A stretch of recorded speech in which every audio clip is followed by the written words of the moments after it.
शिवरायांच्या चरणी नतमस्तक होतो। आजच्या होऊ घातलेल्या जिल्हा परिषद आणि पंचायत समितीच्या निवडणुकीच्या अनुषंगाने भारतीय राष्ट्रीय काँग्रेसच्या मातोळा जिल्हा परिषद गटाच्या उमेदवार सौ दीपाली श्याम भोसले व नांदुर्गा पंचायत समिती गणाचे उमेदवार श्री निलेश मनोहर काकडे यांच्या प्रचारासाठी आपण सर्वजण इथं एकत्रित आलेले आहोत। व्यासपीठावर आवर्जून उपस्थित शिवराजजी सावंत, आपल्या सोसायटीचे चेअरमन दयानंदजी जाधव,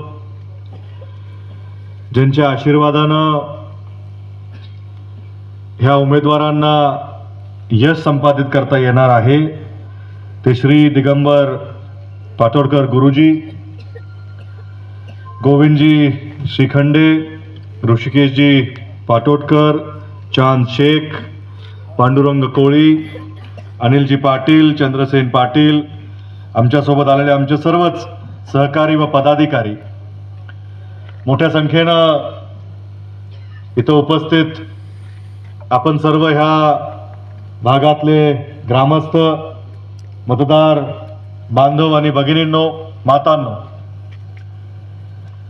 जिल्हा परिषद आणि पंचायत समितीच्या निवडणुका खऱ्या अर्थानं आपल्या गावाचा, आपल्या परिसराचा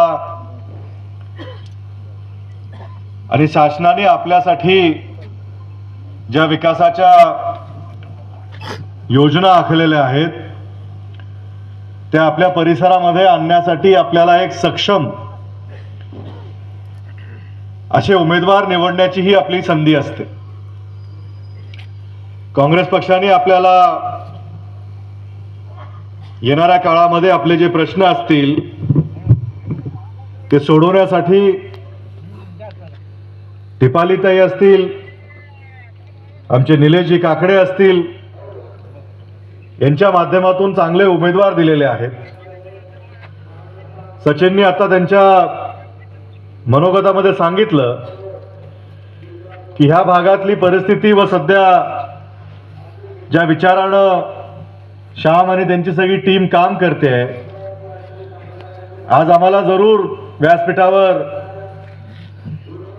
काकडे साहेबांची कमतरता इथं भासवते, पण आम्हाला खात्री आहे की त्यांचे आशीर्वाद, त्यांच्या शुभेच्छा आणि त्यांचं येणाऱ्या त्यांची प्रेरणा हे आमच्या सर्वांसाठी येणाऱ्या काळामध्ये या भागाला विकसित करण्यामध्ये आम्हाला ताकद देणारी आहे। आम्ही ईश्वरचरणी हीच प्रार्थना करतोय की ते लवकर बरे व्हावेत आणि आपल्यामध्ये पहिल्यासारखंच त्यांनी ह्या भागाच्या विकासासाठी काम करावं। अनेक वर्ष ह्या भागाचं काँग्रेस पक्षाचा एक चेहरा म्हणून त्यांनी काम केलेलं आहे। इथं बाजुळगे सर असतील, श्याम असतील, सचिन असतील, आम्ही सर्व सहकारी म्हणून जे काम करतोय, आमच्या प्रत्येक गावामध्ये सोसायटीचे चेअरमन असतील, लातूर जिल्हा मध्यवर्ती बँकेचा विद्यमान चेअरमन म्हणून काम करत असताना आम्हाला अभिमान वाटतो की ह्या संचालक मंडळामध्ये आपले मागचे अध्यक्ष काकडे साहेब होते। त्यांच्या समवेत आम्हाला काम करत असताना आम्हाला जेव्हा चेअरमन पदाची तिथं नियुक्ती झाली, त्यांच्या सगळ्याच्या सहकार्यामुळं, आशीर्वादामुळं मला ती संधी मिळाली। त्यांच्यासोबत काम करत असताना जो काही सल्ला आम्ही त्यांचा घेऊन काम करतो, आज आपल्या चेअरमन कुठे आहेत? चेअरमन, हा बसा बसा, इथं या किंवा बाहेर बसता। काय सोसायटी किती झाली आता? आणि 19 पर्यंत किती होती? हा बसा, हे महत्वाचं आहे की आपण पदभार सांभाळण्याच्या पहिलं काय होतं, आपण कारभार सांभाळल्यानंतर आता काय आहे आणि पुढं काय करायचं। मी हे का सांगतोय की लातूर जिल्हा मध्यवर्ती बँकेचा जर आपण कारभार बघितला, काकडे साहेब चेअरमन असताना 1 कोटीची आपली सोसायटी होती। आपल्या सर्वांच्या आशीर्वादानं आमचं पॅनल आपण तिथं निवडून दिलं आणि मग आम्ही काही तिथं धोरणात्मक निर्णय घेतले. त्या निवडणुकीमध्ये आमच्या पॅनलनं आश्वासन दिलं होतं की 5 लाखापर्यंत बिनव्याजी कर्ज दिलं जाईल. आता 5 लाखाचं बिनव्याजी कर्ज जर आपल्याला मिळायचं असेल तर ते क्षेत्रफळ तर कुणाचं वाढणार नव्हतं, पण कर्जाची मर्यादा वाढवायची होती. जे पिकाला कर्ज मिळतंय त्याची मर्यादा वाढवायची होती. हे निर्णय घेतल्यानंतर आपलं पीक कर्ज वाटप जे 2019-20 मध्ये 900 कोटी रुपये होतं ते आज आपल्या लातूर जिल्हा मध्यवर्ती बँकेच्या माध्यमातून आज आपण 1750 कोटी रुपये पीक कर्जाला वाटप केलेलं आहे. आणि म्हणून इथे चेअरमन सांगतात की आमची पहिली सोसायटी 1 कोटीची होती आणि आता 1700 झाली आहे. म्हणजे 900 वरून जेव्हा 1700 वर वाटप वाढला तर प्रत्येक सोसायटीच्या माध्यमातून प्रत्येकाची क्षमता वाढली. सभासदांना जास्त पैसे आता बँकेकडून बिनव्याजी उचलता आले व आपल्या कामामध्ये, आपल्या पिकासाठी, आपल्या शेती व्यवसायासाठी त्यांना वापरता आले. आणि हे सकारात्मक काम आमच्या माध्यमातून इथं झालं. मी याचं उदाहरण एवढ्यासाठीच देतोय की 2017ला ह्या जिल्ह्यामध्ये पहिल्यांदा भाजपचे जिल्हा परिषद अध्यक्ष झाले. 17 ते 22 हा कार्यकाळ त्या जिल्हा परिषदनं कंप्लीट केला किंवा पूर्ण केला. आणि मग 17 ते 26 22 ते 26 प्रशासकीय कारभार सध्या चालू आहे. आणि 17 मध्ये त्यांनी काय केलं, 17 मध्ये जे त्यांनी जिल्ह्याला आश्वासन दिले होते, आज मतदार म्हणून त्या निवडणुका परत लागलेल्या आहेत. थोडं आपल्याला मागे जाऊन विचारावं लागेल की ज्यांनी आपल्याला आश्वासन दिले होते, ज्यांची सत्ता त्या संस्थेवर होती, त्या संस्थेच्या माध्यमातून आपल्या भागामध्ये काय असा बदल घडलेला आपल्याला जाणवतोय. केंद्र सरकार त्या विचाराचं, राज्य सरकार त्या विचाराचं, जिल्हा प्रशासन त्या विचाराचं. मग आपल्या भागातली, आपल्या गावातले कोणते कोणते विषय मार्गी लागले. आपल्या शाळा जास्त चांगल्या झाल्या का, आपल्या गावातला पाणी पुरवठा सुरळीत झाला का, हर घर नळ योजना येणार होती ती आली का. अनेक आश्वासनं आपल्याला दिली होती. कामं बरीच सांगितली गेली. कामाचे वर्क ऑर्डर, कामाचे टेंडर, कामाच्या जाहिराती. प्रत्येक वेळेस आम्ही जेव्हा जिल्हा परिषदमध्ये काम करत होतो आम्हाला प्रत्येक वर्षी जिल्हा नियोजन समितीतून कळायचं आपल्या भागामध्ये 3 कोटी वृक्ष लागवड होणार आहे. पहिल्या वर्षी 3 कोटी झाली. परत दुसरं वर्ष आलं, परत म्हणले 3 कोटी. आम्ही म्हणलं मागच्या वर्षी तुम्ही 3 कोटी झाडं लावली होती, ती परत जाऊन मोजली का, किती जगली का, आहेत का नाहीत. आम्ही प्रश्न उपस्थित केला. ते म्हणले नाही, काही जगली नाहीत. मग म्हणलं ही नवीन कुठं लावली, मागा जो खड्डा खणला होता त्यातच जाऊन लावली. म्हणजे किती करामती कारभार होता बघा. झाडाची रोपाची बिलं वेगळी, 3 कोटी झाडं लावली म्हणून सांगायचं. काही ट्रका येतात, त्याच्यामध्ये ते झाडं दिसतात, खड्ड्याचे फोटो निघतात, झाडं मध्ये जातात आणि ट्रक पुढे निघून जाते. 8 दिवसानंतर ती ट्रक परत येते, झाडं बी ट्रकामध्ये निघून जातात. आणि मग पुढच्या वर्षी तीच झाडं थोडी मोठी होतात, खड्डे तेच असतात, पण बिल जी जिल्हा परिषदनं क्लिअर केली ती खड्डा खंदण्यापासून रोजगार हमीचे कामं, रोपाचे पैसे, पाण्याचे, झरीचे, टम्बलरचे सगळे पैसे घेतले. पण अजून ह्या जिल्ह्यामध्ये हरित क्रांती ह्या झाडाच्या मुळं आली नाही. तर ह्या कारभारासाठी आपल्याला निवडलं होतं का लोकांनी? आपण हे सांगितलं होतं का लोकांना? सरकारच्या माध्यमातून कोणता मोठा असा प्रकल्प आपल्या भागामध्ये आला? किती चांगल्या शाळा, आपल्या आता शाळा सुंदर झाल्या, किती लोकांना हाताला रोजगार मिळालं. सरकारने असं काय केलं? पण त्याच्यात तुलनात्मक सरकार जरी आमच्या विचाराचं नसेल, त्याचा सचिनने इथं उल्लेख केला. आपल्या भागामध्ये अनेक वर्षापासून संत शिरोमणी मारुती महाराज कारखाना हा काही ना काही कारणाला बंद होता. ह्या कारखान्याचं लायसन्स काकडे साहेबांनी, आदरणीय दिलीपराव देशमुख साहेबांनी, आदरणीय विलासराव देशमुख साहेबांकडून घेतलं होतं. कारखाना सुरू देखील झाला, काही काळ चांगलाही चालला, मग काही कारणांना तो बंद पडला. परत ह्या भागातल्या काही तरुणांनी एक मूठ बांधली की आपल्या भागामध्ये कारखाना आहे, त्याला काहीतरी आपण करून चालू केलं पाहिजे, या भागातल्या लोकांना न्याय मिळाला पाहिजे. अतिरिक्त उसाचा प्रश्न जिल्ह्यामध्ये निर्माण होत होता. मग ते पहिलं काकांकडे गेले. काकांनी म्हणलं आता मला ह्या विषयामध्ये जास्त माझं तरी मन नाही लक्ष घालायचंय. मग ती टीम भैयाकडे गेली. भैयाने लक्ष घातलं. निवडणुका लागल्या. आपल्या सर्वांच्या आशीर्वादानं ती निवडणुकीमध्ये निकाल काँग्रेसच्या पॅनलचा निवडून आला आणि त्याच्यानंतर थोडीफार हालचाल त्याच्यामध्ये सुरू झाली. मग पहिले विद्यमान चेअरमन काँग्रेसच्या पॅनलचे बाजूळगे सर मागे आहेत, बसलेले आहेत. त्यांची दगदग, त्यांची काळजी वाढली. तर घेतले तर चालवायचं कसं, चालू कसं करायचं, चालू करण्याची गुरुकिल्ली गुरुजी आहेत. गुरुजीला बरोबर माहित होतं गुरुकिल्ली कुठं आहे. गुरुजींनी थेट आशारा गाठला.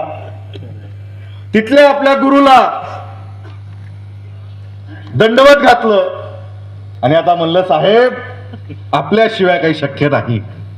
पण साहेबांनीही येस, जर आपलं पॅनल विचाराचं आलंय, आपण लोकांना शब्द दिलाय, तर ही संस्था आपण परत चालू करण्यासाठी सर्व प्रयत्न आपण केले पाहिजेत. जिल्हा मध्यवर्ती बँक त्याच्या मागं सक्षमपणे उभी राहील. आणि तो दिवस आणि आजचा दिवस, आज आपण पाहतोय कारखाना दिमाखानं चालू आहे. चालूच नाही आहे, या कारखान्यामध्ये सर्व त्या गोष्टी होत आहेत जेणेकरून शेतकरी समाधानी आहे, सभासद समाधानी आहे. सभासदाला ऊसासाठी मोबदला चांगल्या पद्धतीने मिळतोय. आज मांजरा परिवाराच्या मध्ये हा सर्वात कमी क्षमतेने चालणारा कारखाना जरी असला तरी भाव मात्र मांजरा परिवाराच्या तुलनात्मक देत आहे. 2750चा पहिला हप्ता आपल्या खात्यावर वर्ग झालेला आहे. हार्वेस्टरच्या यंत्रणेनंच आपला ऊस कारखान्याकडे जात आहे. ही सगळी व्यवस्था, ही सगळी किमया आपल्या भागामध्ये आपल्या हक्काचा कारखाना जो काँग्रेसचा विचार आहे ना, तो चांगल्या पद्धतीने चालू शकतो हे आम्ही दाखवून दिलेलं आहे. ज्या पद्धतीने जिल्हा मध्यवर्ती बँक चांगली चालते, राज्यभरामध्ये नावलौकिक झालेली जिल्हा मध्यवर्ती बँक स्थापनेपासून आजपर्यंत काँग्रेसच्या विचारानं चाललेली आहे. आज जिल्हा मध्यवर्ती बँकेची उलाढाल पुणे, कोल्हापूर, सांगली, सातारा ह्याच्यामध्ये तुलना होते. पश्चिम महाराष्ट्राच्या जिल्हा मध्यवर्ती बँकेमध्ये आमची तुलना होते. आमची तुलना आता मराठवाड्याच्या जिल्हा मध्यवर्ती बँकामध्ये होत नाही. आम्ही त्यांना कधीच मागे सोडलंय.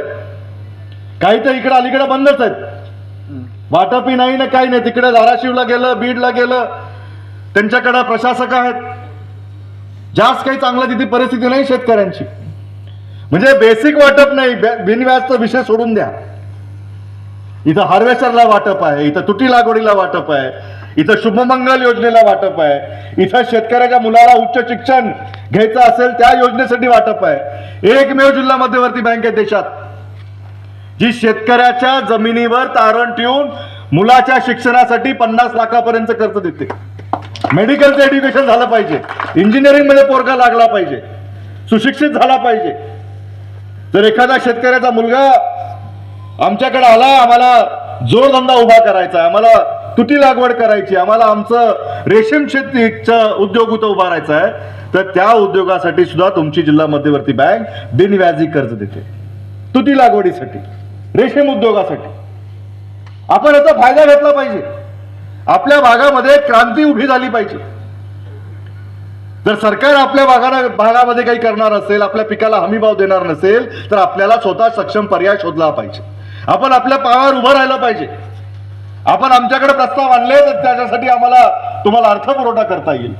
प्रत्येक ती योजना जी आपल्या लाभाची असेल किंवा आपल्या भविष्यासाठी चांगली असेल, ती योजना घेण्याचं सामर्थ्य आणि धाडस आमच्या जिल्हा मध्यवर्ती बँकेमध्ये आहे आणि त्या पद्धतीने आम्ही इथं कामकाज करतोय. आज दीपालीताई असतील, काकडे साहेब असतील, अतिशय चांगलं काम किंवा त्यांच्या मागची जी टीम आहे, मागे श्याम आहेत, श्रीपती काकडे साहेबांचा आशीर्वाद आहे की हे काहीतरी करू पाहत आहेत, हे करून दाखवलंय. एखादा बंद पडलेला कारखाना जर सक्षमपणे ते आज चालू शकतात, तर उद्या जिल्हा परिषदमध्ये गेल्यानंतर तुमच्या भागातले गावातले जे विकासाचे प्रश्न असतील ते देखील किती चांगल्या पद्धतीने ते राबवू शकतील हे त्याच्याकडे तुम्ही लक्ष द्या. त्यांचं मार्गदर्शन मिळणार आहे दिलीपराव देशमुख साहेबांचं. हे तेच दिलीपराव देशमुख साहेब आहेत जे ह्या जिल्ह्याचे पहिले जिल्हा परिषदेचे अध्यक्ष राहिलेले आहेत. 91 पासून 17 पर्यंत विकासाचा घोडदौड ह्या भागामध्ये जेव्हा 93चा भूकंप झाला, त्या भागाला उभारण्याचं काम, संकटातून बाहेर काढण्याचं काम काँग्रेसच्याच सरकारनं केलं.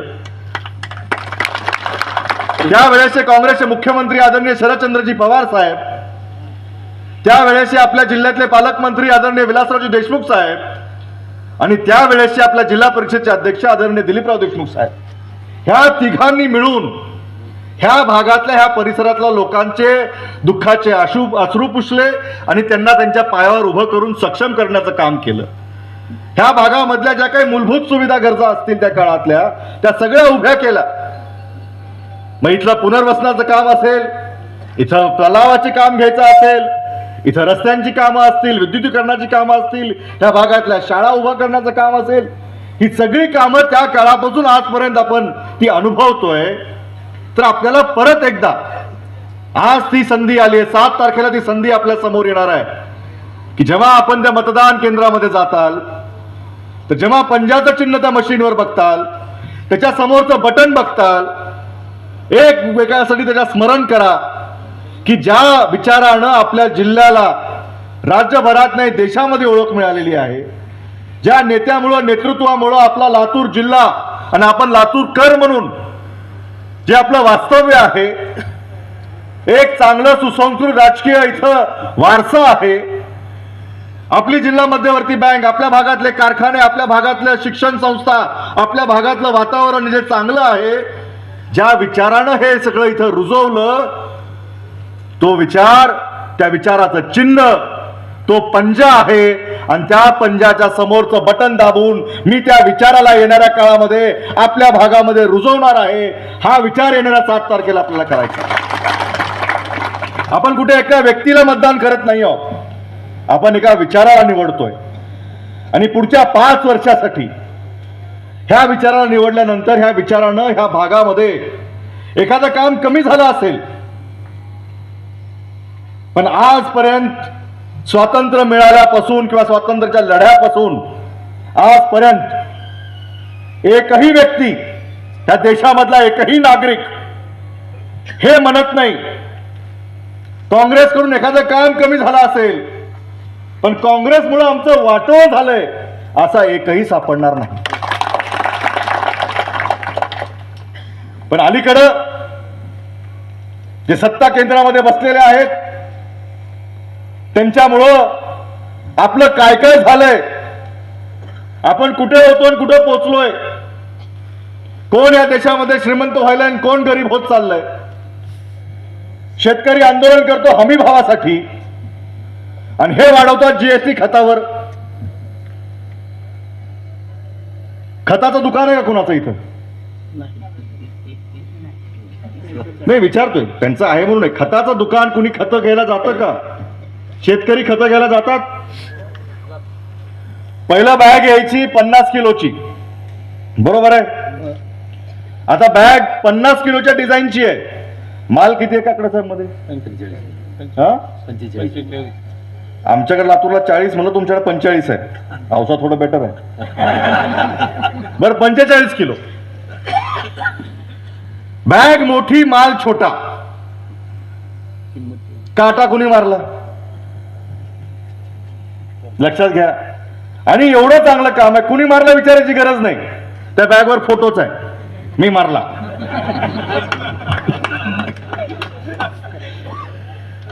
फोटो आहे का नाही बॅगवर? मीच मारला. त्यामुळे त्यांना जेव्हा आपण, आणि प्रत्येक योजनेमध्ये गॅसचे दर वाढवले, तर आमच्या महिला माता भगिनी आहेत, त्यांना म्हणले चूल फुकून फुकून त्यांच्या डोळ्यामध्ये अश्रू येत आहेत. कधीपर्यंत चूल फुकणार आहेत? हे सगळं बंद झालं पाहिजे. चांगली गोष्ट आहे, त्यांच्या डोळ्यातून का अश्रू यावेत. पण त्यांनी परिस्थिती बदलली. चूल फुकून फुकून येणारे अश्रू परवडले. गॅस घरी घेऊन जाताना दाजीच्या डोळ्यामध्ये जे अश्रू येत आहेत त्याचं कोण बघावं? दाजीचं तर काय करावं? दाजी बेजार आहे.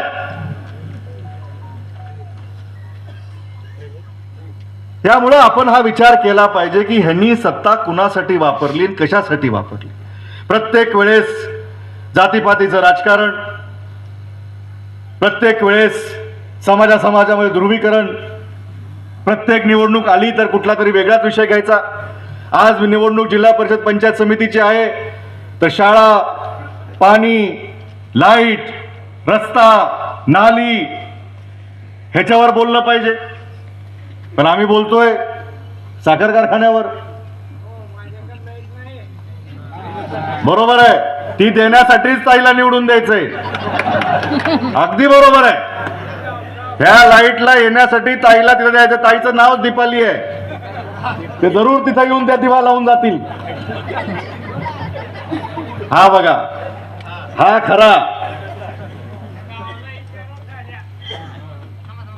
ही व्यवस्था बदलण्यासाठी आपल्याला, आणि तुमच्या भागामध्ये सध्या घरकुलला, विहिरीला काय चाललंय रेट? हा, विहिरीला, घराला रेडीमेड का पहिला हप्ता? बांधून मिळतंय का फक्त यादीत नाव यासाठी? म्हणजे सरकार योजना आखतं, सरकार बजेट देतं, त्या योजनेचा लाभ तुम्हाला झाला पाहिजे. तुमचा अधिकार आहे म्हणून तुम्ही त्या यादीमध्ये आहात. तुमचाही अधिकार. 15,000 आहे ताई, कुठं आहे 15,000? कशासाठी?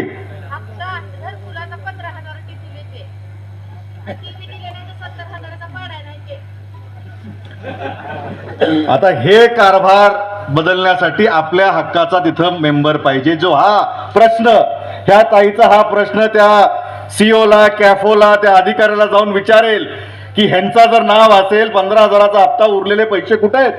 सरकारनं तुमच्याकडे पाठवलेत, मग त्यांच्या अकाउंटवर का गेले नाहीत? मग त्यांच्या अकाउंटवर पाठवण्यासाठी आपल्याला आपले उमेदवार निवडून पाठवायचे. आज अधिकाऱ्यांना जी भ्रष्ट कारभार चालू आहे, हा भ्रष्ट कारभार आपल्याला थांबवायचा आहे. आणि थांबवण्यासाठी येत्या 7 तारखेला पंजासमोरचं बटन दाबून आमच्या ताईंना आणि काकडे साहेबांना आपल्याला निवडून द्यायचंय. आणि एवढं सांगून आपल्याला विनंती करतो, 7 तारखेला आवर्जून आमच्या ह्या उमेदवाराला आपण भरघोस असा आशीर्वाद मतांचा द्यावा, त्यांना निवडून आणावं, त्यांना येणाऱ्या 5 वर्षासाठी आपल्या सेवेमध्ये रुजू करून घ्यावं. आपली जी स्थानिक प्रश्न आहेत त्यांना चांगल्या पद्धतीनं जिल्हा परिषद पंचायत समितीच्या माध्यमातून त्या सोडवतील, ह्याची ग्वाही आम्ही तुम्हाला इथं देतो आणि थांबतो. जय हिंद, जय महाराष्ट्र, जय काँग्रेस.